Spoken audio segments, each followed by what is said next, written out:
I think there are some differences between the European cases and the case in the U.S. Obviously, populism has grown across the developed world.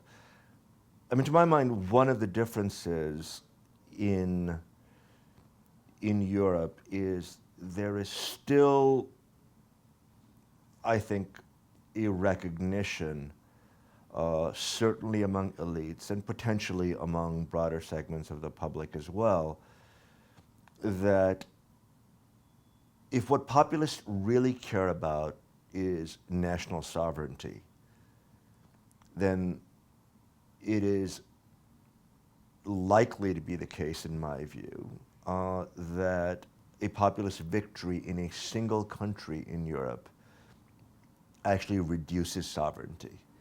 It reduces sovereignty versus markets.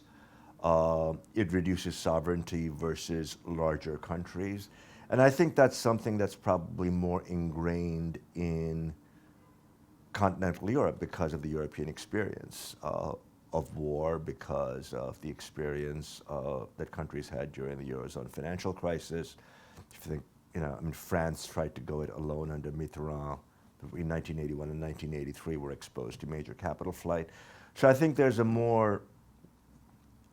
somewhat more of an understanding that simply saying you're sovereign does not make you sovereign, which is possibly different from the United States, because the United States is, as a superpower, it has been the most sovereign country in the world in many respects since 1945. We may have impinged on others' sovereignty, but it was very rare for other people's sovereignty to impinge on ours. I think the story is different in Europe.